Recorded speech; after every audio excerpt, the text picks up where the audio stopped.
You were saying that most people have been following Satan this entire time while they thought they have been following Jesus. Facts. My personal opinion is that the Bible is orchestrated and remixed in a way by this entity in order to lead human beings to their own demise. And that human beings themselves have been following and worshiping Satan this whole time. I began to do this whole report is how many people were really being killed by God and versus how many people were being killed by Satan. Approximately 3 million people were killed by God in the Bible, and Satan didn't kill anybody. Oof. And I was going, I just can't believe that this book is 100% about the creator of the universe. I believe that there's a God, but I also believe that the entity being written about in some of these texts is written by men and remixed by men. What is God? God is a frequency. Yeah. And it's our job to tune in. We've attributed God to a giant white Sky man. Daddy. Sky Daddy with the white robe, the big beard, and the magic wand to grant all of our wishes. And we want to turn God into a slave versus being in the same frequency with that energy and understanding that that energy that exists throughout the entire known universe is also inside of every atom in your body. If you're going to rely on this one book for your eternity, we got a problem here. And you spend your life defending a false identity. Most people have no clue who they are. Okay, dive into it, Billy. How can people uncover themselves? The first step is I think you are one of those people that gets us all to think deeper, to dive deeper, to go deeper into things that we probably never even thought we were going to tackle. Yeah, well, that's the ultimate goal is to, I think, question everything, not in a way where you're challenging just to be a rebel, but to actually really question things and force yourself to look for the answers to those questions. And as I began to do that, I wanted other people to do it. I didn't want to be the only one that I felt like was gaining a certain level of knowledge, because if I hoard the knowledge and I'm the only one with it, what good does that do the world? Yeah. Knowledge is not power, but the application of knowledge is power. And I want people to get knowledge and apply it in their lives. I love when you say the application of knowledge is power, because this has been a real journey for you. 1977, you're 7 years old, and you have your first encounter with extraterrestrial life. Yeah, it was weird. I was just out in the backyard. As you know, back then, no 4 channels on TV. And the 4th channel, you had to really tune it in. You might not even pick it up that day. And kids actually played outside. You said something that's like, that's like a long gone thing. Listen, no video games, no cable TV. Yeah. Play outside. And I'm looking up in the sky and watching airplanes go over, because they amaze me that an airplane can travel fast. You know it's traveling fast, but when you look up at the sky, it's moving slow. And as this airplane is going over, I'm watching how long it takes to clear the horizon, and I'm back in my backyard doing flips and all kind of stuff, playing in dirt. And one time I look up and I see this object that clears the horizon in seconds, not minutes, and it just blew me away. And I went, wow, what was that? And then it came back and then it stopped, but this time much lower. And then it just hovered silently, glowing orb, a little bit longer, elongated than an egg, but not as long as a cigar, kind of in the middle, glowing metal-ish type. And it just went, and it was gone the way that it came in, opposite direction. And I was blown. I ran in the house. I said, Mom, you won't believe what I just saw. I described everything to her. And that's when she said, she just stayed calm. Sit down, son, let me tell you something. There's been more advanced beings on this planet. She didn't say aliens, she said advanced beings on this planet in the ancient past. And everything that's been done has already been done. There's nothing new under the sun, which is from Ecclesiastes in the Bible. And she told me that there were ancient airports and these beings used to live on top of mountains. She said, you need to go to Machu Picchu, which I made one of my life's goals. And when I finally got there, I understood. And that's why I dedicated my first book to my mom. Yeah. But that was in the 70s, and she had this knowledge already. That is the thing that fascinated me the most, because, oftentimes we, think of Black mamas, who are definitely Christian, evangelicals, who are like, that's not, no. We don't do that. That's not of us, all the things. But your mom was so open, and she had, such a receptive, life to say, let me tell you about this. Yeah. And her knowledge was just based on her own research. Yeah. There wasn't a lot of influence about aliens and UFOs in the 1970s. She clearly had some experience, had learned some things on her own and done some of her own research and come to her own conclusions. But that pretty much opened me up to be a person that was open. I had already come to some conclusions just in doing, and my father would make me do book reports on the biblical text, on the Bible. Yeah. On book reports on the Quran, book reports on the encyclopedias. And so I already began to see different things that contradicted each other within a lot of information. So my mind was already kind of forming a lot of questions. But when she told that to me, it really then truly opened me up to explore and not be afraid to ask questions and seek answers. Yeah, because by 12 or 13, you were now questioning the contradiction of the Bible. Right. Yeah. A lot of contradictory information, because you hear that God is good all the time. And all the time. And as he was as he was then, he is now. Yeah. But then I'm going, I just did a book report in the Book of Deuteronomy. It wasn't that good because... I want you to go here, Billy, because I love this conversation that you have about the Book of Deuteronomy. A lot of people were, being sent across different parts of the world, in my opinion, the world, but in the biblical text, let's say regions, to go and destroy other people. In the Book of Deuteronomy, God himself orders people to go out to other locations, to other towns and cities. And it could be for any reason. One reason was because one person there spoke ill against me. One person. So God tells his team of warriors to go out, kill the women, kill the children, burn down the city, and bring the spoils of war back to me. And I'm going, wait a minute. Why does God need spoils of war? Yeah. Why must women and children die? And it even says that if you find any virgins among them, you can keep them as your wives. Now we have abduction, we have false imprisonment. And I'm going, this don't sound like a great entity or a great being. And so as I read more into it, I see other areas in the biblical text where, man, this sounds like a great entity or a great being, someone that you definitely would want to be a part of or be a part of you. But then in other areas, there was like a lot of murder, killing, and torture. And so I began to do this whole report is how many people were really being killed by God and versus how many people were being killed by Satan. And as I got through my entire report, my complete research, which took about 3 years, I discovered that approximately 3 million people were killed by God in the Bible, and Satan didn't kill anybody. Oof. And I was going, I just can't believe that this book is 100% about the creator of the universe. I believe that there's a God. Let me preface this. I believe that there's a God, and I believe that God exists. I think that the quantum physics proves that we're living in a creation and that we're all imbued with divine energy and frequency, which I believe can be used for good or can be used for bad. But I also believe that the entity being written about in some of these texts is written by men and orchestrated by men and remixed by men in order for men to implement and put their boot on the necks of others for various different reasons, whatever their agenda is. If you're a creator that's creating universes and creating life and has all this omnipotence and omniscience, why in the world would you say, let me fly back to this little planet, this blue dot in the suburbs of the Milky Way and imbue these people to go torture and murder and kill women and children real quick before I get back to creating some stuff? Yeah. It just doesn't add up.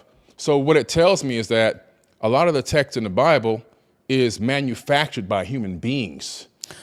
Well, I mean, let's talk about King James. Yeah. King James. King James. Let's talk about it. King James' #1 best-selling book is his book on sorcery and witchcraft. I know. Okay, so that's what he really was known for. A lot of people don't know that that's his best-selling book, not the Bible. Yeah. King James also was a pedophile. A pedophile. All right, so he's a pedophile. So you're talking about a man that has no real morals, that is into dark energy and dark magic. And then, of course, he's now saw an opportunity to profit from putting this book together. And this book is heavily curated by the Council of Nicaea in King James. Constantine. Yes, Constantine, under the Pope's order, to create this book, which they call the Canonized Bible, which people have the illusion that it was written in real time. In other words, somebody's following around. Hey, Jesus, say that one more again because I just didn't get that last sentence you said. Hey, Moses, can you repeat what God said to you on top of Sinai? I mean, come on. Yeah. The Bible was written long after these people were dead and gone, okay? And again, when it gets down to being a prophet, I can predict that I'm going to pick up this glass of water and then I can pick it up. Prophecy fulfilled. You see, so when things happen after the event has already happened, when you write down things after the event has already happened, you can create all kinds of prophecies in there. I mean, I love this. In your book, you say that the most important lesson, frequency and vibration, have a direct effect on our reality and can even alter current and future events. That's right. Absolutely. So we're talking about the fact that what is God? God is a frequency. Yeah. And it's our job to tune in. It's our job to tune in. I love when you say that. I love that in your book. Yeah. God is a frequency. It's our job to tune in. We've misconstrued what God really is. We've attributed God to a giant white Sky man Daddy. The Sky Daddy. Sky Daddy. The Sky Daddy with the white robe, the big beard, and the magic wand to Yeah. grant all of our wishes. And we want to turn God into a slave. Every time something goes wrong, please, God. And we're ordering God and we're ordering Jesus to take care and fix these issues and problems nonstop. And we're trying to enslave what our idea or concept is of God or Jesus versus being in the same frequency with that energy and understanding that that energy that exists throughout the entire known universe is also inside of every atom in your body. Yeah. And to know how to walk in that power and command and wield that energy into your life. Instead of hoping, begging, and wishing to begin to understand, you can command your realities. You have a certain level of control, not the massive level where you can create a planet, but because we're a fractal of the God whole, we have a certain amount of power imbued in us. And the proof of that is all around us because we're living in a world that has been manifested and created by humans. Yeah. The microphone is created by humans. The clothes I'm wearing created by humans. The camera's created by human beings. All from conscious thought manifested into solid reality, into the third dimension. So we ourselves are co-creators in this reality. Yes. And we take it for granted every single day. We think we have no power, but we do. Like, I'm already in love with this conversation. We think we have no power, but we do. Yeah. In your book, you talk about, in the Emerald Tablets, you talk about how the Emerald Tablets came 36,000 years before Jesus even walked the earth. Yes. And Jesus, when we talk about Jesus, he was a student of the Egyptian mysteries. Yeah. He learned reincarnation. He learned, what else? In India, right? In meditation. In India, he learned the mystic arts. In Tibet, he learned Qigong and Reiki, healing with the hands. Yeah. Confirmed by the Dalai Lama, by the way, in recent times. As the information has been handed down and passed down from Dalai Lama to Dalai Lama. This was confirmed through also Robert Grant, who visited with the Dalai Lama, verified just a few years ago, not too long ago.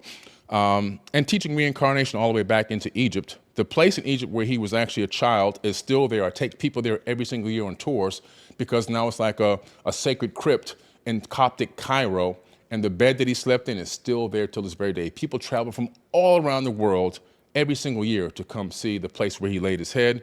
And then there's a map outside the Coptic church that shows his path as he traveled throughout Egypt, learning and gaining more knowledge and information. And then, of course, this information, by the way, people, where's this information? It's in the Gospel of the Holy 12, a little-known gospel that was kept out of the canonized Bible. I got this book. I have not been able to read it yet. When I was researching you, I saw you talked about this book. So it is on my desk right now to read because I'm so excited to delve into it. Yeah, absolutely. And so he disappears at the age of 12 from the biblical text and reappears at the age of 32 in the Bible where God says, I call my son out of Egypt. More verification that he was in Egypt. That's exactly where he was. I call my son out of Egypt. He turns up riding on the back of a donkey, declares himself to be the Messiah, according to the biblical text. But the thing that we're missing here is Jesus is just one of many Christs that existed. The term Christ is the Christos, the crystallization of consciousness, is an ancient term that goes back eons long before. It's known about since the time of the Emerald Tablets that Thoth, talked about when he wrote the Emerald Tablets, and he wrote the Emerald Tablet singular also, which is located at Cambridge in the UK. The Emerald Tablets themselves, the plural version, is located in the Vatican Archive at this moment. But you can see that the teachings of Jesus are matching up with the teachings of Thoth the Atlantean. Yes. And this is crazy because who is Thoth? Thoth he calls himself an Atlantean priest king who ruled over the land of Kemet. This is before it was called Egypt. Pre-dynastic for 16,000 years. One man ruled over that land. Not according to Billy Carson, not even according to him. This is according to the ancient Egyptians and the Egyptian Kings list, which is located at the back of the Temple of Seti, leading to the Temple of Osirian, or the Osirian Temple, which we were just there a few weeks ago. And so this guy, this being, really, in my opinion, is a man. His teachings in the Emerald Tablets are what I believe that Jesus, or really his name is Yeshua, that's his real name. His name isn't Jesus, by the way. The J is a more recent letter. I believe it was in the 1800s that the J just came to be. So when you're calling on Jesus, you're really saying Jesus. And when you call on Jesus, you're calling on Zeus. Zeus. I learned this in your teaching. Yeah. You call on Zeus. You're calling on Zeus. You're not calling on the person you feel is like God or the right hand of God. You're calling on Zeus, which Zeus dates back to the ancient Sumerian tablets beyond the Greeks, translates his name back into either Anu or Enlil, depending on the Babylonian or Akkadian text. So you're calling on some brutal rulers. You're not really calling on the name of Jesus. You're calling on people that masqueraded as gods in ancient times. But Jesus' information in the New Testament of the Bible, as you look at it side by side, which I do in my book, Emerald tablets 36,000 years ago, Jesus 2,000 years ago, you begin to see, wait a minute, he's saying the same thing. This is proof that either that his teachings came from this ancient wisdom, or maybe he is an incarnate of Thoth himself. It could be either of the two. I mean, it's up for speculation, but the words that he's speaking were already spoken tens of thousands of years prior. He's regurgitating something he learned, or maybe he's teaching, in terms of him being the reincarnation of this entity. And people say, well, there's no reincarnation in the Bible. I've done this Bible about 200-300 times back and forward. The Bible says specifically, you will not be spirits without bodies. You will be given a new name and a new body. Yeah. And you will not, it says not, you will not be a spirit without a body. And so what does that mean? That means you're going to be reincarnated, just like a video game. You mess around and don't clear the level, you get another chance. Video games are just a fractal of what we're living in, this consciousness that we're living in. We only recreate things digitally that are already innate in our DNA. So, we're talking about the fact that we're talking about reincarnation. And people don't want to admit it. They don't want to dive deep into it because we've been taught the opposite. Yeah, you say this. I have so many notes though, because it's like, wow, you have so much information out here. But one of the things you said, when you talk about the message of Christ, you talk about Christ consciousness. It's a second coming in the mind. Mm-hmm. And you said that if people know too much, they will have too much power and too much independence. This is what disturbs those who try to hold secrets of the kingdom while also trying to control people by that knowledge. Yes, facts. The whole secret to power and control is to dominate every aspect. I guess it's like, I don't need those. I guess it's just saying, Brandy, you don't need these notes. You know this information. Listen. That was a mic drop. That was a mic drop. It was. Listen. The secret of control and power and domination is to control the flow of information. Only 5 corporations own all the media companies, and they control the complete flow of information that we see on TV, which is why I don't watch the news, because the news will poison you and will trigger your fear mechanism and have you in fight or flight 24/7. Yeah. And once you're in that mode, they can bend you and mold you into any particular way they want. They can make you take the Jabberwocky, you know what I mean? Uh-huh. They can make you, do things that you don't want to do. They can make you argue with your family over right wing and left wing and Baptist and Pentecostal. I mean, they can really control you, and they can take away your rights too. They can easily snatch rights away from you through fear. And so, but that technique is not new. That's an ancient technique that you find in all these ancient texts, tablets, scriptures, papyruses, and even in the biblical texts. You discover the fear tactic is the most widely used tactic to control people. Yeah. You're going to burn in a lake of fire if you don't take Jesus Christ as your Lord and Savior. Well, where did this lake of fire come from? Yeah. Let's look into that. I did. The Roman Catholic Church added that to the biblical text. We're going to be raptured away while the infidels or the non-believers are just stuck here suffering on the planet. John Nelson Darby, 1830, added that to the Bible as a cliff note, which eventually worked its way into doctrine and teachings. Let me tell you, Billy, the Rapture, it was a movie that came out when I was like in high school. And when I tell you that movie had me so shook, they watched it as a movie night at church. I remember it. Everybody was watching the Rapture, and I just spent every day like, I hope I'm not going to get caught up in the Rapture. Yes. But I think what has helped me on my own spiritual journey is that I have not been afraid to question what I believe. Yeah. I have not been afraid to question. And most people are not willing to question. They have, taken the program pill and they're just programmed to whatever has been that's been told to them. Right. Well, you see, they're afraid. Yeah. That's the big fear. If I question, that's going to put me in a situation where I'm questioning God. I got to have the blind faith. Yeah.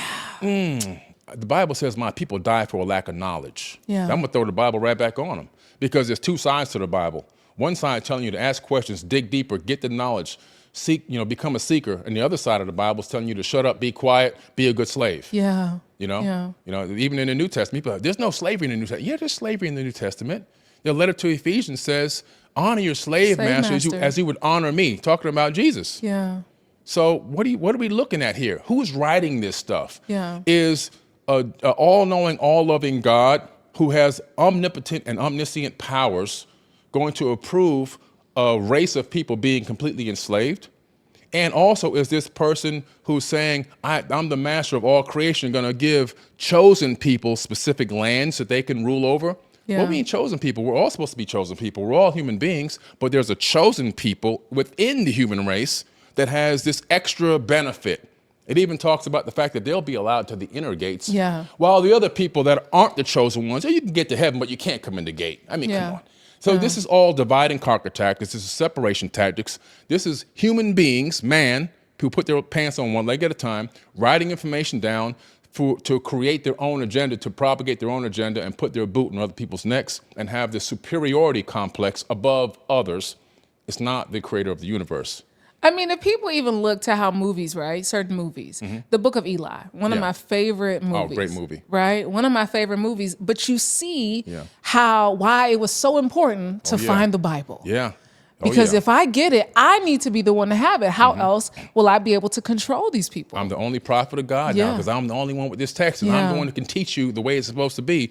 Now I got control, power, and domination. You see, what the Bible's tapped into is the understanding that there's only one force that exists throughout the known universe. Yeah. And that force can be used for good or it can be used for evil. Just like in the Star Wars series, there's the Jedi and the Empire, they use the same exact force. It's the only one force. But depending on how you want to manipulate that force, you can destroy people or you can uplift people. If you look at all of these secret societies, the Skull and Crossbones, Illuminati, there's probably another 100 of them that have come out. You track back all the original teachings, they go back to the ancient mystery schools when they were all about love, light, peace, enlightenment, enrichment, higher understandings of sciences and philosophy. And then as these beings that were the ones propagating this knowledge and information disappeared for whatever reason, then these men generations later who had this secreted and sacred knowledge began to continue to propagate it, but realized the power it can have over people, to sway people, to dominate and control people, so they turn dark. Again, the same exact knowledge, but you have a choice. This is a free will universe, evil or good, yin and yang. And that's unfortunately the way a lot of this has gone. And people are today in this current era are still thinking that they're worshiping the creator of the universe in their heart, which is okay. But a lot of the times what they really have been looking at, they've been looking at something that's been manipulated into complete darkness and has them in a state of fear. And a lot of them are only doing this because they don't want to be left out, just in case the information is right. It's talking about self-preservation now versus love. When you have that level of fear and that level of domination over you, there is no love in that. It's an illusion of love based on the fear and based on the hate and also the separation. And that to me is not my God. My God is not into that stuff. I always tell people, I believe that God is so big and so vast that he would not only make one way to get to him. Yeah. And I can't, and really what made me question this is that I was dating somebody who was a Muslim in college. Okay. And of course, then I was like, I think I'm gonna join the Nation of Islam or something, Right. So I went going down a whole deep dive on the Nation of Islam, right? Yeah. All the things. But I remember thinking this is one of the nicest guys that I've ever met. Yeah. Servant's heart, good to people, kind to people, a loving man. And you're telling me that because he doesn't follow Christ, he's not going to see heaven. That's what they tell you. And I knew in college that, wait a minute, this is not it. Something ain't the math ain't mathing. The math ain't mathing. And it really forced me then, because I started going down the seeking of, the Islamic faith and all that, it just started, let me go look at all these other texts. Let me start. So when people come to my house and they come to look at my bookshelf, I got all the texts. Smart person. You're smart. That's a sign of intelligence. Yeah. Because what you've done is you're taking in all the information and you're just discarding what doesn't vibrate with you, what doesn't resonate with your soul. Yeah. And I think that's the way that everyone should do it. At my wedding that I had last year, I had Christians, I had Muslims, at my wedding. People like, this guy's against all. No, I'm not. I love everybody. Yeah. I'm just trying to show you there's another way. There's other ways. And the fact that what you're saying is right. One of my greatest friends right now, his name is Muhammad Ibrahim. He's an archaeologist and a scientist out of Egypt. I was just with him a few weeks ago, him and his beautiful wife, Noha, and they're Muslims. Yeah. And these are some of the most incredible, most beautiful, and nicest people you'll ever meet in your life. These people will give you the shirt off their back. If I call him right now and say, I'm in Texas and I'm stuck somewhere, he'll hop on a plane and fly from Egypt here to take care of the situation if he had to. And you're talking about people that have pure souls and just incredible human beings. And now you're telling me that this man, his heart is not lighter than a feather. He can't make it past the gate. So that's when I started realizing, man, there's just so many contradictions. And I think that if we don't get too upset with ourselves that, oh my God, this guy's saying all this stuff against God. I'm not saying anything against God. No. What I'm doing is I'm exposing human beings for what they've done. I'm exposing the agenda-based information, the rhetoric, and all of the dogma that has been pushed on you. Like I always say, when you're born, you're given a name, a race, and a religion, and you spend your life defending a false identity. Most people have no clue who they are.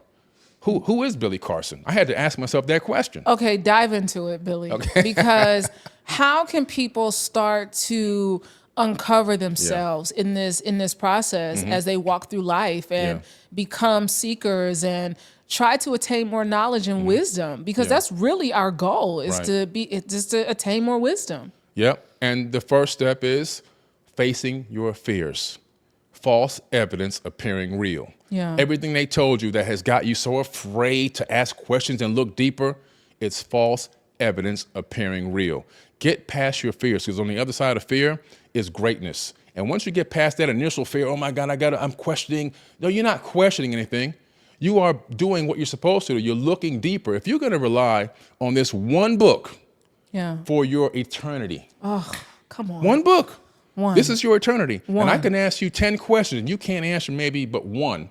We got a problem here. Yeah. Okay. When I ask you questions about this book that you're counting on for your eternity and you don't have the answers to those, but you love God so much. And well, if you love your wife, you're going to know what kind of flowers she liked. You're going to know her birth date. You're going to know her mother, her father's name, her sister, her uncle. You're going to know a lot about your wife, right? Or your husband, because you're in love with them. Well, how come people don't know a lot about the information that's in that book based on the love they're supposed to have with Jesus and God?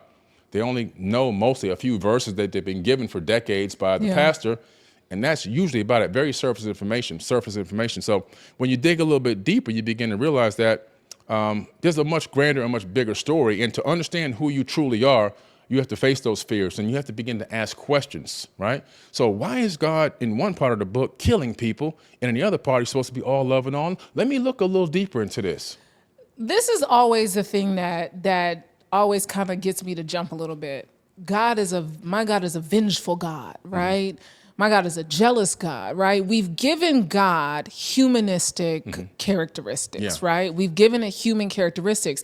And so even when they say, when they talk about people talk about being in relationships, they say, I want a man that fears God, a God-fearing man. And I say, I want a God-loving man. Yeah. I want a man that loves God. Yes. Because I don't want you walking around scared. Yeah, I know. Come on. Well, what we about to do? You jumping. You on the edge. Yeah, how you going to protect me? Yeah. You see, I'm glad you brought that up. And the understanding that this fear is the biggest problem. This is where people don't get it. Like if they can really grasp it, getting past the fear and then getting past the fear and then beginning to ask themselves, well, who truly am I? Because this name was given to me. This faith was given to me. Why is this the only real faith? Why is this the only legitimate one that's going to get me to eternity? Let me start looking into that. Let me do what you did. Let me start reading other texts and other books and other scriptures and papyruses and so on. Let me do some research so I can gain a much broader picture of what's going on. And when they do that, they're going to begin to discover that a lot of the biblical text is coming from older ancient tablets. For example, dividing the waters from the waters, that comes from the Enuma Elish and the 7 tablets of creation, all right, which is a 6,000-year-old text, but even that version is a copied version from more ancient versions, which go back tens of thousands of years. And understanding that a lot of the ancient, the Old Testament is the generations of Isis, okay? And where do you get that? Again, from Sumerian cylinder scrolls. So Genesis is generations of Isis, Genesis, the Genesis is the generations of Isis. Why? Because Isis gave birth to the Adamu thousands of years before the Bible was written. What does Adamu mean? It means first man. So when you begin to realize, like, wow, I'm reading information that's kind of obscure and taken and copied and pasted almost, right? Yeah. Into these papyruses and scriptures that were discovered in caves, and then somebody curated that information and put it all together, there's a much bigger picture. Then you say, well, let me go get the Apocrypha text, all the stuff that was left out of the Bible. And then you start going, oh man, this is crazy. Then you get the Book of Enoch and you discover angels coming down and teaching human beings how to make weapons and swords so they can cut a man's head off. And you're going, wait a minute, something ain't right here. Yeah. And then you begin to say, okay, you'll see if there's a bigger picture that you haven't seen until you now have done the research. And now you can get the understanding that, yes, I believe in God. Yes, I believe in the creator of all. However, some of the information in here might not be it. And I say it because I don't give God a gender. I don't believe that this masculine-based mindset of God is accurate. Okay? Because as far as I know, all life comes from a womb. And so now we've attributed this manly, this gender of a man to this entity, and what has been done to women over eons. They've been completely oppressed and suppressed. Even until this current day, in some of these countries I go to, women are still heavily suppressed. They can't even show their eyeballs. They got to wear full mask and shades. I was just in Abu Dhabi last week. Yeah. I was just in Abu Dhabi, and people ask me, like, would you want to live here? I think it's a beautiful place, and I love the culture and the people, but it almost makes me like look at it like, well, a woman has no choice of what she. And then most people say, well, that's her modesty, and that's for her husband, and that's for her, to be at home, and no one should be able to see her, But who said that? Yeah, exactly. That's more masculine. That's more toxic masculine dominance. Yes. And you can see it from the fact of giving the Godhead the masculine energy, and then having the Godhead say, I'm a jealous God, and I'm this, and you better fear me, and I'm going to destroy you. Yeah. And I'm going to kill these people. I'm destroying Sodom and Gomorrah. The wrath of God. The wrath and all these things. And it's like, wait a minute. What happened to all the love? Yeah. You have all this power and all this ability to create and all this knowledge, but you can't come down and teach the people in the way that which they should go. If I've got a family, right? I got 6 kids. And if I see my kids doing things wrong, what does a good father do? He steps in and he begins to teach.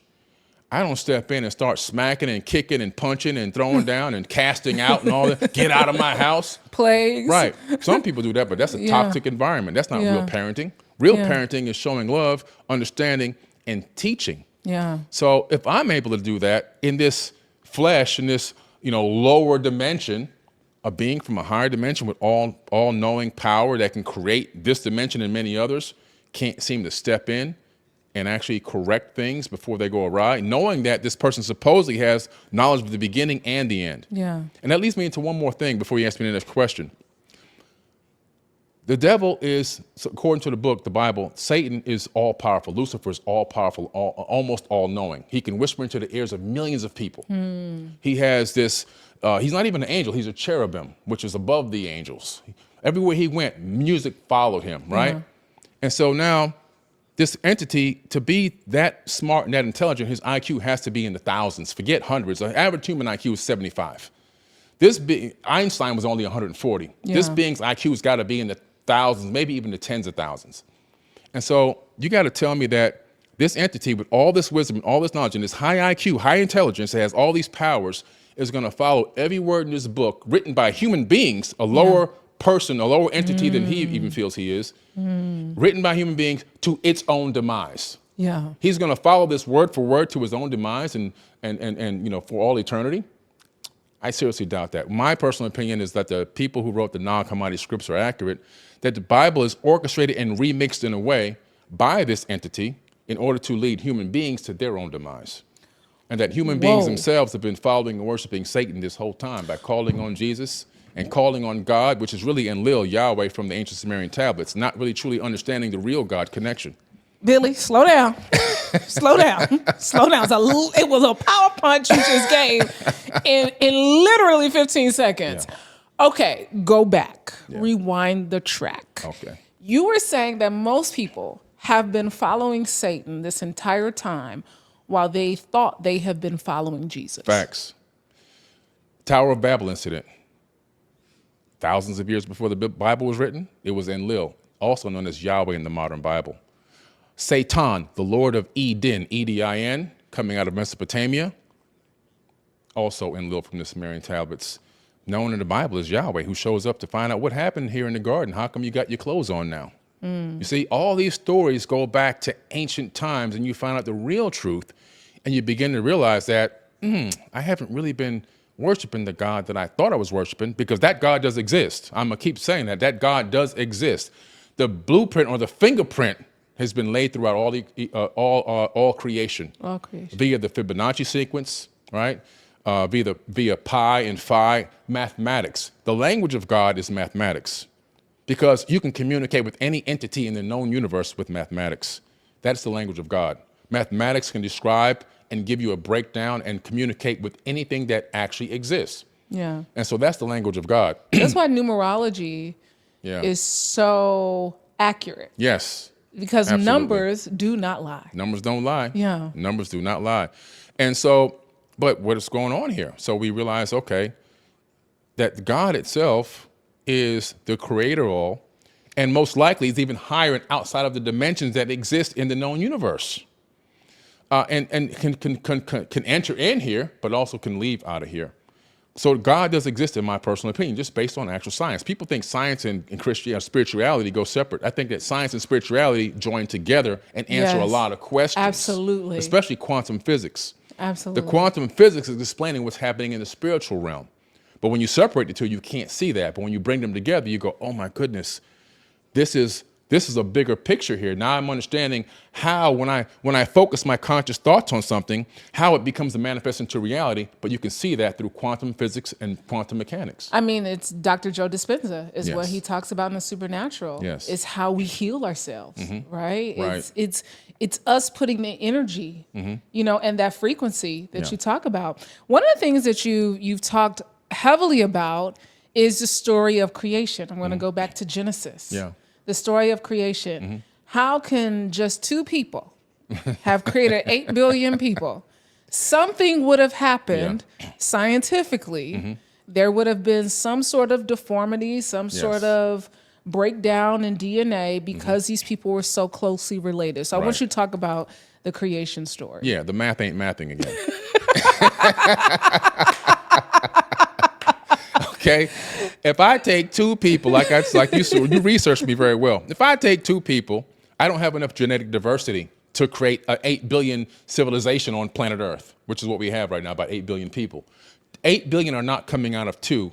And anyone who breeds dogs, horses, pigs, donkeys, whatever, anybody breeding any animals can tell you, you can't do that. You have to have genetic diversity, or you're going to start to have different disabilities, right? People will be born with club feet, mental disabilities, physical disabilities, sight disabilities, and so forth. So you have to have genetic diversity. You need a pool of people to pull from. When you look at the tablets, again, I keep going back to these because you discover a lot of information that makes sense scientifically. In the Garden of Eden, they had these people there. These people were not just Adam. Adam was only the one perfected version of Homo sapiens sapien, which is what we are now. But they had recreated more of him. And they had men and women, and they had mating times. Okay, so when you say they, I want you to describe they. They are these advanced beings, the Anunnaki, right? The Anunnaki beings that are talked about all throughout time. In the ancient Sumerian tablets, which go back tens of thousands of years, you're talking about the Anuna. In the more recent version of the tablets and the Babylonian version of the tablets, they added the Anunnaki because they are supposedly, the ki means earth, and these are the ones who actually took over the earth. And then you have, and also descended from a royal bloodline, which is what it also means, descended from a royal bloodline. And then you have, in the biblical text, you have the Anak. We were grasshoppers in their eyesight, the Bible says. Because these were massive giant beings. Yes, massive giant beings. In the Egyptian text, they're called the Nitiru. They're the beings that came from heaven to earth and turned mud into a kingdom at the time of Zep-Tepi. In the Aboriginal verbal handed down history, they're called the Pleiadians. In the Hopi verbal handed down history, they're also called the Pleiadians. Two different civilizations, opposite sides of the planet, same exact people. And you begin to see this link between them, and the Greeks and the Romans renamed them their own names, you know, Zeus and Poseidon and so forth, like they always do. They always rename everything. But these are the beings. These are advanced people, and I do mean people. They weren't little green men with antenna. They look like us, and we look like them. They were distinguishable by their size and their mass, but we look like them. And in the Epic of Atrahasis and in the Enuma Elish, two different texts over slightly different time periods, still thousands of years old, you discover that these beings engaged an existing hominid on this planet and genetically tinkered with it, meaning we already had cousins here. They genetically modified these cousins and came up with this version of Homo sapiens sapien. Why? Because they wanted beings that can do the labor and do the work. They were working on their own, according to this text. They were doing what kind of work? Cleaning out the Tigris and Euphrates to create irrigation, creating canals, building cities themselves. And then they got to a point where they said, this work is too hard. This is too much labor. Let's get the existing being on this planet to do the work for us. We'll add our essence to it, and we'll get it to bear the load, exact words. So we became the slaves of these people, and we didn't even know we were slaves, because the best slave is a slave that doesn't know it's a slave, just like we got right now in America. We're working, we're paying taxes, we're slaves. But we don't know we're slaves. We think it's for the betterment of society and civilization, but we don't know that 100% of our income tax from our income goes to pay off loans from the banking, occult of money that doesn't even exist. Yeah. So it's fiat currency. It doesn't need the money. It's zeros and one. So it's the same thing going on now that was happening back then, is my point. And so these people began to do the work and do the labor, and they needed a workforce. So they began to make this Eden, this outdoor. So this is let us make man. Let us make man in our image. In our image, and I like this. Genesis 1:26. Exactly. Genesis 1:26, which comes from where? The Sumerian tablets. The Sumerian tablets. And who's the us? These are the people I just described. Not the Holy Spirit and this. No, that's a fabrication by Christianity to try to justify or answer a question they have no answer to.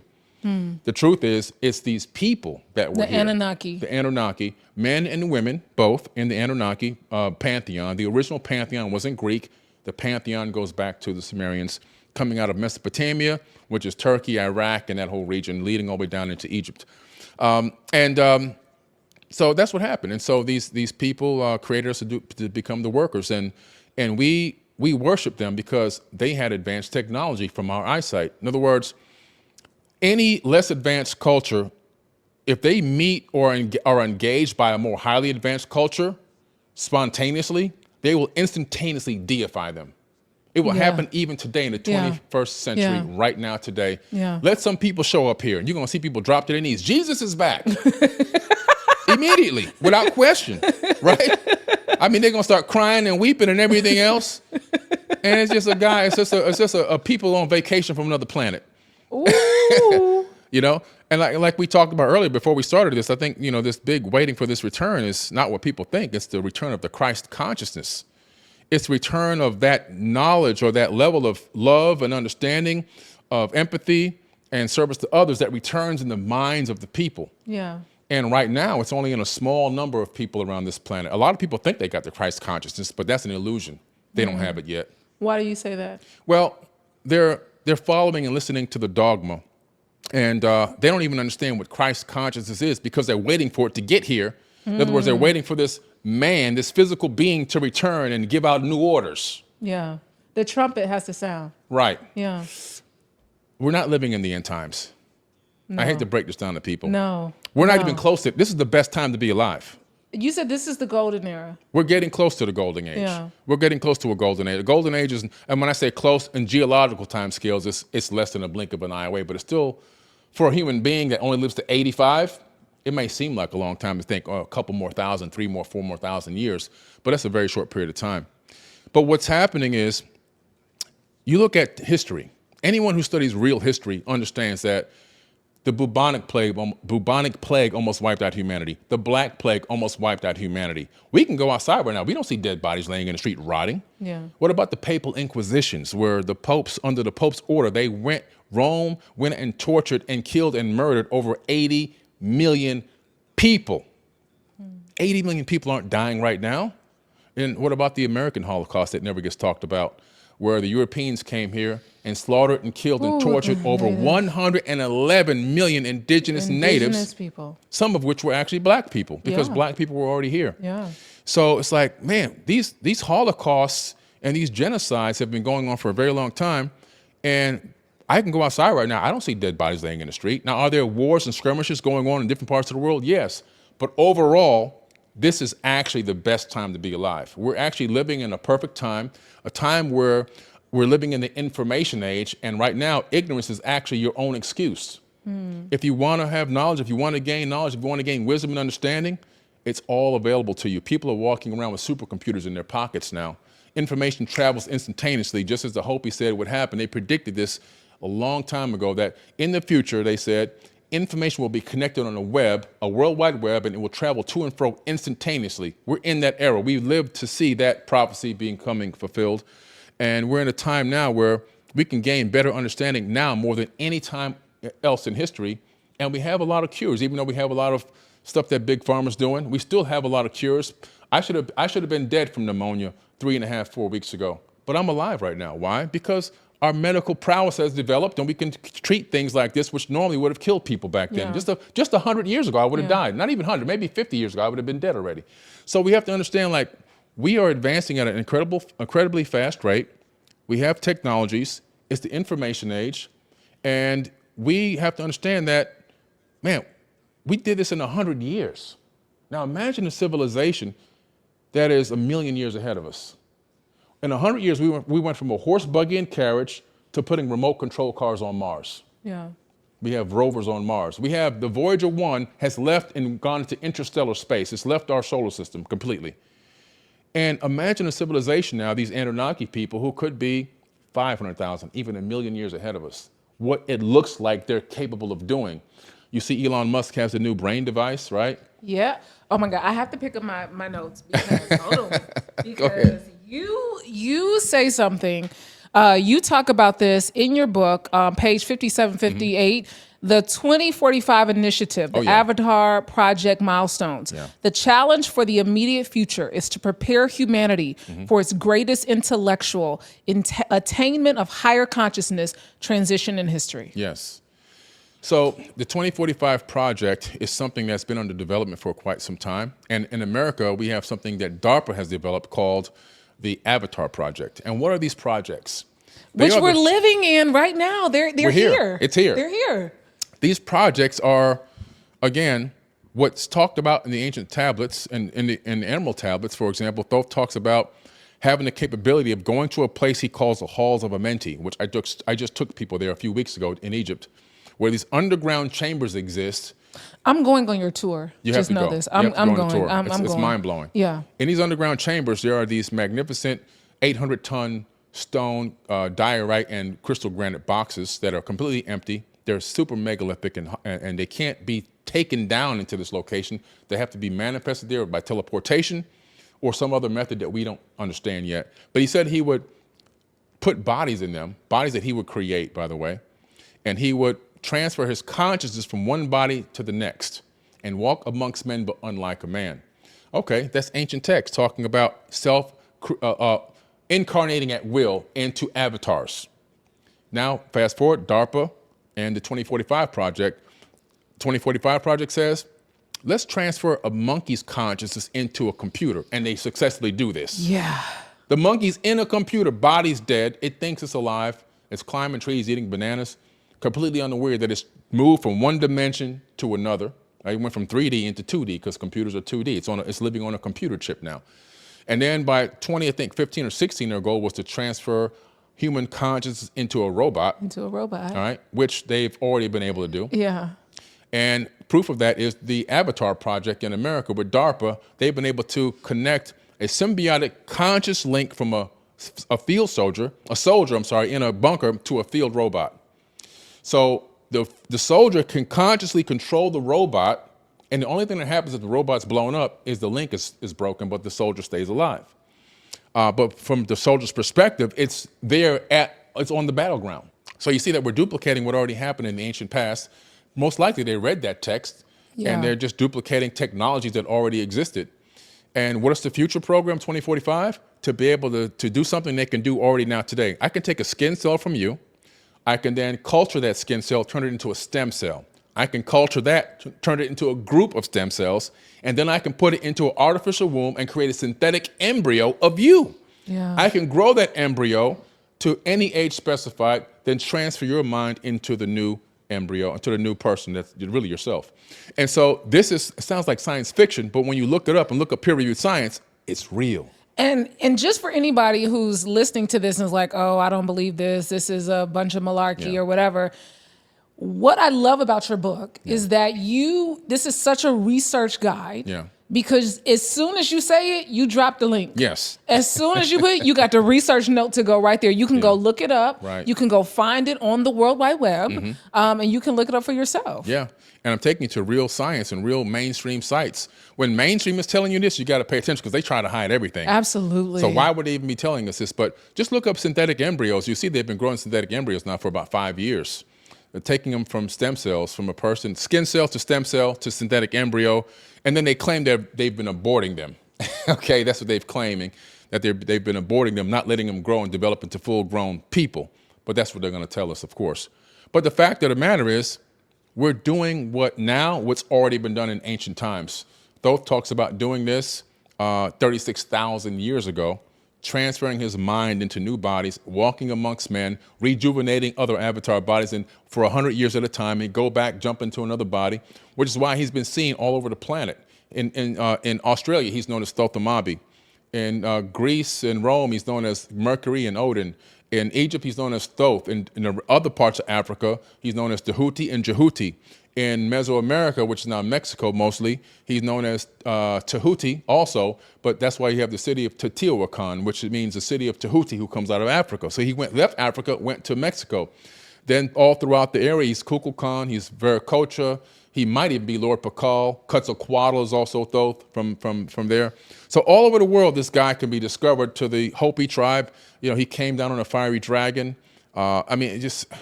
These people traveled the world, which is why you see pyramids all over the world, which is why you see temples all over the world, and you see a very similar construction technique leading back to one master architect. Okay, I want you to talk about the pyramids because your mother gave you this prophecy that you needed to understand that there were other life forms here walking among us, and you needed to go to Machu Picchu. So when you went there, what did you discover? When I went there, I discovered that it's virtually would be impossible for a Neolithic civilization or earlier to shave the tops of mountains and build megalithic cities at the tops of mountains.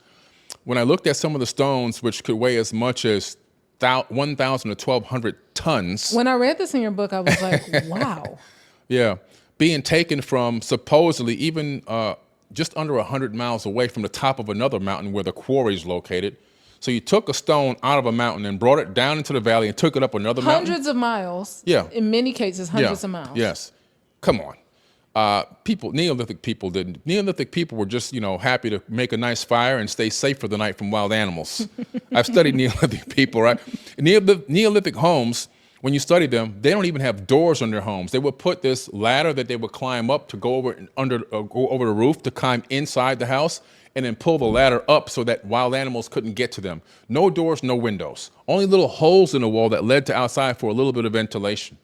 And they would burn fires inside of these shacks, and all the soot and the fire would actually literally burn their lungs and kill them early. They have short lives because of burning fires and stuff inside the actual hut. So these people didn't build these structures. These structures were inherited. When I talk to actual homegrown archaeologists from Mexico on some of my tours, and they teach in their university now that the Mayans built nothing. The Aztecs built nothing, that they inherited what was already there. But when they arrived there, everything was already in place. I took that information and started digging even deeper. The dynastic Egyptians, they built nothing. They built some of the newer temples like Luxor, but you can see those temples they look huge, but the stones are cut. So they may have a 8-foot, column could be broken into 4 pieces and stacked and glued together. They're not really one single piece of megalithic stone like in the ancient times. So the knowledge of how to build these structures was lost across time.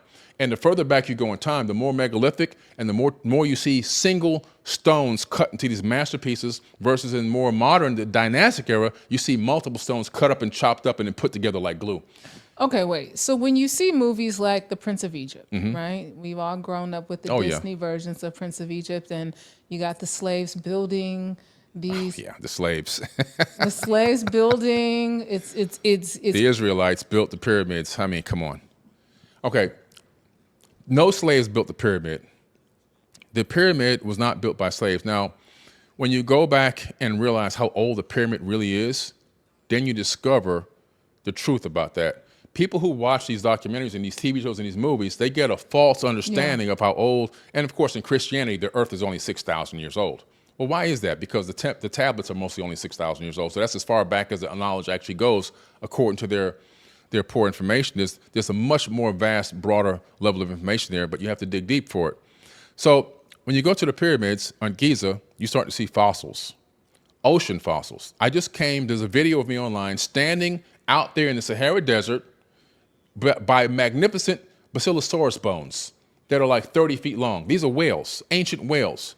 I'm standing around, I'm surrounded by dead whales in the middle of the desert. I've got seashells all around me. Why is that? Because that whole place was flooded by a global flood or either a massive regional flood. And by this flood, it's one of the greatest things that ever happened, because by having this flood, we're able to see the erosion. And the erosion can be calculated. How long does it take for limestone to degrade? How long does it take for these different types of stone, diorite and granite, to be able to be eroded by water? So by that method, you can actually calculate a time frame, and you discover that the Great Pyramid is probably 36 to 40,000 years old. Wow. Not 3,000 or 4,000, 5,000 years old like they try to tell you. They can't even give you an exact time frame. They always change the date a little bit. The Sphinx enclosure gives you this date as well, because the enclosure shows the water erosion lines, which can be calculated. It was even calculated by a professor from Stanford, Professor Robert Schoch. I believe he's a professor at Stanford or maybe some other university, but I believe it's Stanford. But anyway, he came up with 13,000, which is still a great deal further back than any other real mainstream, he's a geologist, has ever been able to state or claim. Why is that? Because you can calculate this with simple mathematics and a computer based on the erosion of the particular stone. You can check the stone on the Mohs scale, and you can figure out what it takes to erode to this level, and you can make a very simple calculation and figure it out. So we're looking at something extremely ancient. Now, in more modern times, people did work on the pyramids. They were refurbishing. The Sphinx has been refurbished dozens of times, if not hundreds, and the Great Pyramid had damage refurbished on it. And the evidence of this is right there at Giza. There's a temple that was there that has work records of workers. Oh, wow. And it has their payroll. Wow. And it even has their medical records, because they had insurance. If they would break a bone, now why would you fix a broken bone on a slave? You just get another slave. Why would you pay slaves? They're supposed to be slaves. You don't get paid, but they're getting money. So what's happening is that we see what's been taken as rhetoric and dogma for the purpose of a chosen people to claim all this stuff that they've been claiming versus what is reality. Again, more evidence to me that a lot of the information in that book is remixed. Yeah. To what agenda? For power and control, for separation, for superiority complexes and all that kind of stuff. Slaves never touched not one of those pyramids, not one. Matter of fact, people think that the Great Pyramid was built by taking these cookie cutter stone blocks and just putting them together with mud ramps and elephants and logs and all that. First of all, you need more mud than the mass of the pyramid itself. That's number one. So you got to tell me you're going to take the resources of a civilization at that time period and have them gather more mass of mud than the pyramid mass itself? Impossible. The second thing is you're not going to roll these megalithic stones around on palm tree trunks. Okay, they're gonna collapse. Yeah. The next thing is each stone is made specifically for the location it's set in. So the Great Pyramid is not what people think. It's an interlocking structure. That means each individual stone is like a piece of a puzzle. Like you buy a puzzle and put the pieces together. Yeah. Every piece is different. Same thing with the Great Pyramid. There's no two stones alike. Every stone is like a fingerprint, which means it was created specifically for the exact location. Somebody created an interlocking puzzle of 2 million pieces. There is no cookie cutter. You can't cookie cutter a pyramid. So this proves that science and technology was extremely advanced. Mathematics was extremely advanced in ways that we really can't even fathom. We have no idea or concept. There's a shaft inside the Great Pyramid that goes down 65 meters, and then when it gets there, you go another 30 meters down beneath that. This shaft is cut through solid stone. So after the pyramid structure was already built, some type of technology went from the outside of the pyramid in a specific angle, about 65 degrees, straight down through the pyramid, then through the bedrock, over 100 yards. What can cut that? They try to say that chicken bones and copper chisels did that, and a human being can't fit in that particular opening of the shaft. When you get to the bottom area, you can squeeze down there, which we've done. But this shaft is cut through solid stone, a solid stone structure of over 2 million blocks, and something cut it perfectly in a perfect angle, no deviation from the angle whatsoever. So they're trying to say that chicken bones and copper chisels, the rest of your explanation. So it had to be some sort of, laser advanced technology. Yes, laser guided advanced technology. Yeah. We can also see tool marks. So the tool marks are there. We see tool marks all around Giza, all around the temples, all around the stones that have been left behind. We see advanced tool marks that we can't reproduce today. We don't have the technology that can make those kind of cuts. So in some way, they had technology that was far superior than what we have today. People say, well, where's this technology at? Well, first of all, if I lay a saw, an electric saw, or some type of other machinery outside for 2,000 to 3,000 years, it's gonna just erode. Yeah. And don't forget that area was flooded. Number two, completely flooded with it became a massive sea, and the evidence is in all the fossils that you have there. Also, and you read the tablets, these people had a pyramid war, and after this war, they decommissioned these sites, and they took away a lot of the technology. They took the resonating rods out of the Grand Gallery of the leading up to the King's Chamber. They took the capstones off of almost every single pyramid that exists. They broke the technology so that human beings like us wouldn't have access to it. They just found underneath the sands of Giza 200 buried pyramids. But the crazy part is that sand is from about 200 miles away. You go to Turkey, where I just came from another 2 months ago, Göbekli Tepe, Karahan Tepe, buried. But when they analyzed the sand and the organic material they discovered came from somewhere else. Somebody brought it there and buried it. Wow. You find this everywhere you go. You find these megalithic sites have been buried all over the world. Who buried these sites and why? They've been decommissioned because they had energetic and possibly technological value. Okay, so one of my favorite albums growing up was Voyage to Atlantis by the Isley Brothers. Oh, yeah. They were ahead of their time. They were ahead of their time. Them, Earth, Wind, and Fire, all of them, right? Mm-hmm. And I love the album so much, but Atlantis, right? Mm-hmm. I'll always come back to you. Yeah. And so Atlantis, Lemuria, these are civilizations that were flooded. They predate everything. Yeah. So let's talk about these predated civilizations. Yeah. One of the first civilizations that existed, and I talk about this in my book, The Epic of Humanity, that I co-wrote with Matthew LaCroix. It became a bestseller in encyclopedias, by the way, on Amazon. But this civilization was out by Australia, its own separate individual island. People lived there, and according to the Aboriginal elders, these people had obtained a high level of spiritual technology. They were so highly advanced, they had the capability of telekinesis, psychic abilities. They could move things around with their mind, which is what telekinesis is. They had an advanced city. They had achieved a golden age, the very first golden age on this planet, supposedly. And at some point, Like all cyclical civilizations, there was a rise and there was a fall. At some point, something happened. It's not really clear exactly what it was, but the island sunk. There was some type of geological disaster and destruction, and the island sunk, destroying most of the people, but some had made it over to Australia. The Aboriginals claimed that they were seeded on this planet by Pleiadians, and maybe, just maybe, this is a hypothesis, some of these people from Lemuria could have been Pleiadians. And then, then you have the Australian civilization, which these Aboriginals, they had a lot of these same gifts and powers as well back then. And they talk about the fact that these beings had saved them and to preserve them from a galactic war.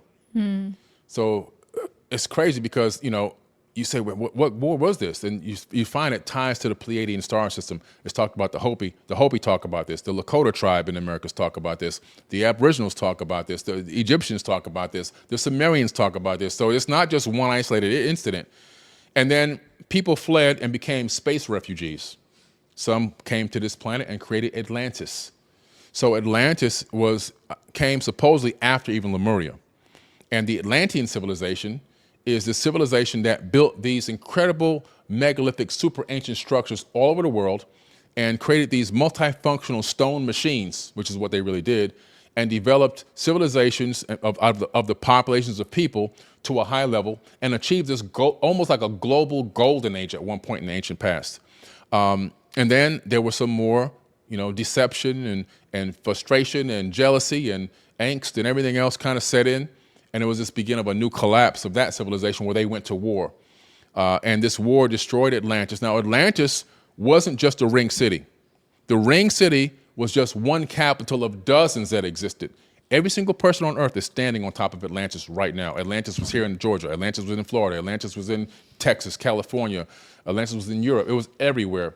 And the evidence is the fact that we have the technology and the structures and the same stories globally. Yeah. There are some people who will doubt all of this information. Yes, there are. And what would you tell them? I tell them, don't believe what I say. Research what I say. Take some time out of your day from doing whatever it is, binge watching some Netflix shows or whatever you do that just burns away time, and go and replay this video, write down some keywords and phrases that I've said and begin to look them up. Start going shopping on Amazon, buying some books and some texts. And also get out your passport. If you don't have one, go get one and start getting passport stamps, because that's what I did. I'm on my 3rd passport book because I'm filling them up like you wouldn't believe. 18 times around the world I've been. Oh, wow. Yeah. I've seen all the ways, not all, but a lot of the sages, wisdom keepers, pyramid priests, temple priests. I go to the people. I go to sources directly to the main people, the homegrown people. And I want to talk to them. I have great conversations with these people to find out what might have gone on, or can I connect any more dots through these people's wisdom and knowledge? And I think that that's the best way to do it, to travel and see things with your own eyes, because I didn't know that the pyramid wasn't cookie cutter until I showed up to it. Yeah. When I walk up to the pyramid, I looked at it and I go, oh no, my concept of what the pyramid was built or how it was built has been wrong this entire time. This is in 2014. Yeah. This is not a cookie cutter building. Each stone is different, a different size and a different weight, a different dimension and a different cut. So you can't learn that from Google. You're not going to learn that from documentary. They'll never tell you this. So getting out, getting your passport stamps and doing some research. If you're really passionate about getting to the truth and getting to the bottom of things, you'll invest in yourself. I spent over $3 million traveling this world with no sponsor, 0 sponsors. But if you're passionate about something, you'll find a way. Yeah. I love that. If you're passionate about something, you will find a way. You touched on it just for a second. You said time does not exist. Clocks exist. Yeah, that's right. And so for everybody who feels like we're on a clock, yeah, we don't have any time, time is running out for them, what would you tell them? I tell them, listen, you're right. First of all, time is an illusion.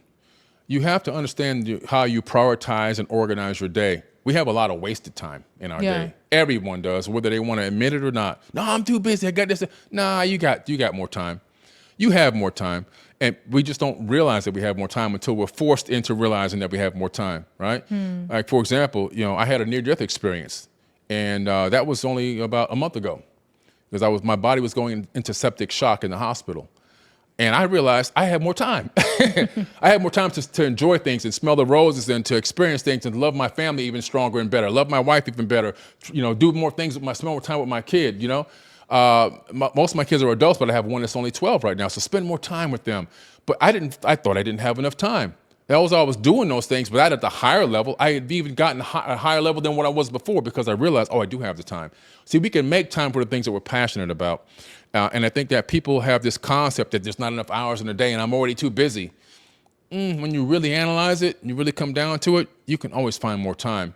It's just a matter of reorganizing priorities. And the priorities, you put those ahead of the things that aren't priorities. And when you do that, you'll find that you can get to the things and tackle the things that are more important in your life. Yeah. You talk about family, and there was an incident that you had because you had an experience, extraterrestrial, other life form, other life being. Mm-hmm. You had an encounter one day sitting on your couch watching television, and these other life forms came through the wall. Yeah. You were married, you had children. I was married at the time. I just started over, obviously, but my children, my kids were teenagers at the time. One was actually, two of them were actually preteens.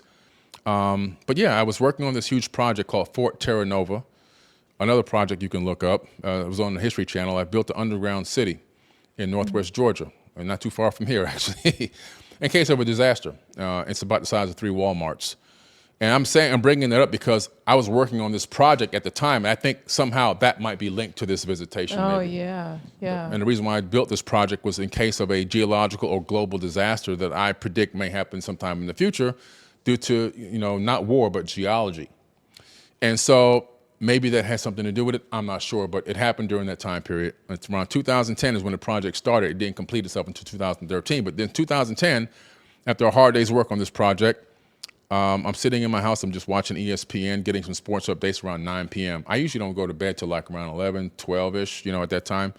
So I wasn't tired or sleepy or dozing off, but the room turned to a lavender color and the TV went down, and I thought my kids were playing a trick on me, my boys, because there was a split floor plan. They were over my left shoulder. I look up, nobody there. When I turn around, 2 beings were in my face, and I just call them beings. They look like what you might see on TV as a gray alien, although they were slightly different than that. The eyes had these covers. They were almond shaped, but they had these, I call them covers. They really didn't look like eyes. It looked like some type of protective gear to me.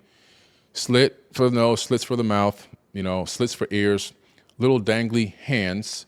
And whatever they were doing to me was making my brain shake. And it was a very strange experience. There wasn't words like me and you were talking now. It wasn't me psychically hearing anything from them. It was something that was literally making my brain vibrate in my head, and it was traumatic. I just did some trauma release work on this. Otherwise, I wouldn't be able to talk about it without crying anymore. I just got through doing a full trauma release session, psychiatry, psychotherapist. I've been working on myself because this thing really breaks me down pretty bad. You can see older videos of me being broken down. This is like 14 years later. Yeah. And recently, even a year ago, I was still breaking down.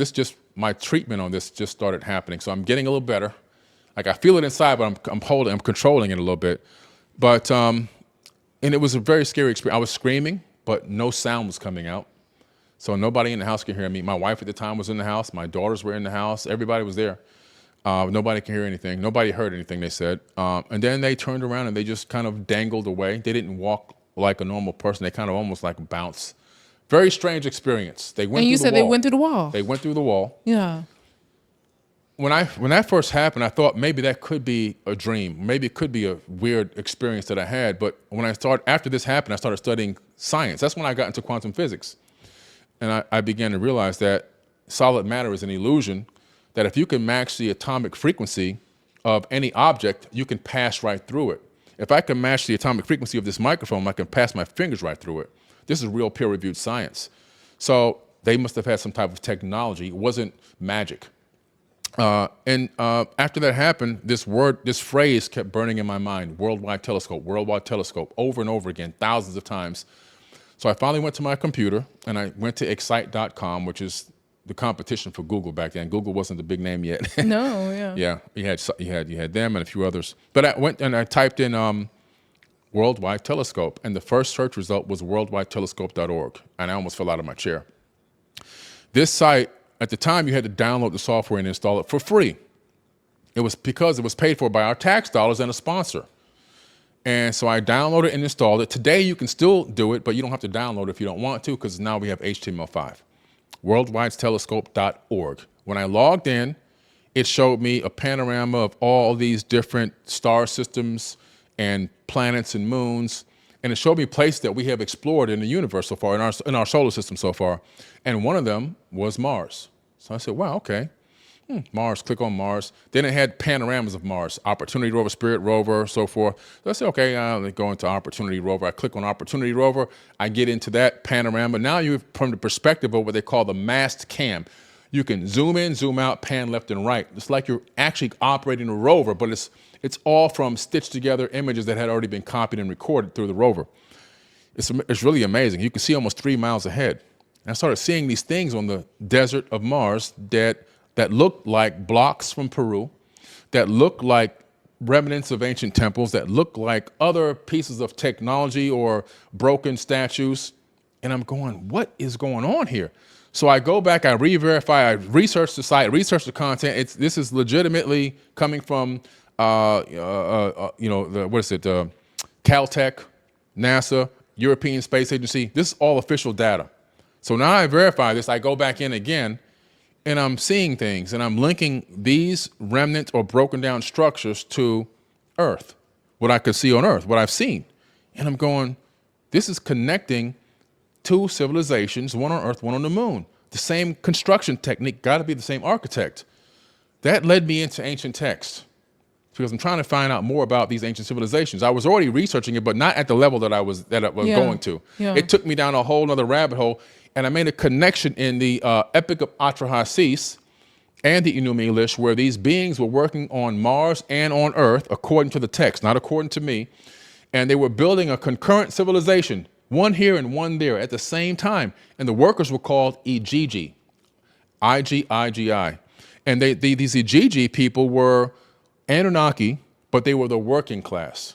So just like if I'm an architect, a master architect, I would hire a foreman. The foreman then goes out and looks for the workers. The workers do the work, but they're not slaves. So these people were doing the actual labor, the Igigi. And the war that almost happened in the Epic of Atrahasis was when these Igigi people said, hey man, this is too much work. You guys aren't giving us a break. And they claimed that their biggest problem was they had no women. That's the exact claim they made in the text. They didn't have any women. So these were the sons of God from the Old Testament that came down to earth to go to battle against Anu, which was known as the Godhead. The sons of God that went against God, the sons of God that went to battle against God, okay, that became the quote unquote outcast. This is where it comes from, the Epic of Atrahasis. And they ended up coming to a negotiation instead of having a full-out battle about how they would take us and make us do the work. And then they took women and they made it with the daughters of men, which gave birth to the Nephilim. That's also in the Old Testament of the Bible. So all this stuff that's in the Old Testament of the Bible, I discovered the link between Mars, the link between ancient civilizations, and the link between the biblical text talking about the daughters of men, the Nephilim, and all this stuff, all in one tablet called the Epic of Atrahasis, which is in the British Museum. And it blew me away. And then I just dove in deeper. I mean, I went crazy on this text and tablets. And people say, well, how can you decipher this stuff? Well, anyone can, because these translations have been available since the 1800s, thanks to George Smith and many other incredible scholars. And now, today, you can go to the UCLA CDLI Online Cuneiform Digital Library Initiative, say that fast 5 times, and you can take a virtual stone off the shelf, a Sumerian tablet stone, drop it into a virtual translator, and read everything for yourself. Wow. So you don't even need me. Wow. Yeah. Okay. Woo, child. This too much. You're going to have to come back for a part 2. But okay. I want to end on this. This is the first time I've ever gone this long on any interview. But I have to say this, because on page 165 in your book, you say, because most humans are walking around in the state of waking sleep, they are never able to know who they truly are, and therefore they remain unaware of their true motivations and the causal forces which motivate them in their daily choices and activities. Mm-hmm. When humans cannot determine their true motivations and remain unaware, they lie to themselves, and thus their entire lives are lies. Facts. Yeah. A lot of people don't realize that they're walking around as NPCs, non-player characters in a video game. This is the digital fractal holographic matrix that we're living in. It doesn't take anything away from the fact that we're real, but the method of creation is we're living in a holographic matrix, a matrix made of light. Even what appears to be solid matter, even your body is made of light at the deepest level. And what we are, the illusion of solidity is nothing but light slowed down. So we're living in this matrix that's based on the perception of reality through sensory perception. And the sensory perception, it fools us into thinking things that aren't fully true. We get the illusion of separation, the illusion of individuality, the illusion of what we consider to be solidity. All that's actually not true. At the deepest level, everything is energetically connected and everything is all one. We know that through the double-slit experiment that electrons orbiting atoms are conscious. How? Because the electrons make a conscious decision in that experiment to become a wave of potentials or to collapse into the illusion of digital bits of information. And what does that mean for us? It means that everything exists as multiple potential outcomes. This whole universe is based on something called superposition. Every potential outcome actually exists all at once. But we live this narrow path, this narrow life where we only see a slight sliver, and we believe that everything we're running into, everything that's happening to us is part of our destiny, and this is the way it's supposed to unfold, when there are truly a plethora of opportunities, a plethora of different situations that can unfold. Yeah. In the ancient tablets, some of them call themselves the ordainers of destiny, because they had the ability to see the superposition, and they had the ability to analyze which one they wanted to collapse into their reality tunnel. They controlled the collapse of reality based on conscious thought. They understood a formula that I came up with from studying this. It's CT multiplied by A equals M. Conscious thought multiplied by action equals manifestation. So they understood the power of conscious thought, sending their mind out of space and time, seeing the future unfold, finding the one that they want to collapse into, taking action steps to make that a reality, and then manifesting it. And we all have that capability and that power. But again, because we don't know who we are, we don't believe in our true power, we're waiting for outside sources to come and save us. We're waiting for outside sources to come and bless us, not realizing that we are the blessing, that we are the bag, that we are to forgive ourselves, not wait for an outside source to forgive us. When you get to the level where you realize you can look in the mirror and you can forgive yourself for something that you've done wrong, analyze it, break it down, figure out why you did it, how you did it, connect the trauma link to that, and then break that down and figure out how you can never commit that act again. And then you grow from that consciously. Now you've been born again in the spirit. And you'll be born again many times in one lifetime. You will be born again in many lifetimes. Okay, one word. As we close this out, Billy, one word you are committed to in this season of your life. One word is growth. Yeah. That's continuing to grow, continuing to gain knowledge, just continue to seek and look for more answers, ask questions, get more answers. It's a never-ending journey. And I think that once you stop asking questions, as Einstein says, you begin to die. I don't want to die spiritually or consciously. I want to continue to grow. And I'm hoping that my growth becomes a virus, a consciousness virus that spreads to everyone, and they can begin to see that and they can begin to grow. I believe it is. You are definitely doing that in this lifetime. Thank you so much for joining me. This was a wonderful conversation. I mean, my brain is doing this. It's just jumping up and down right now.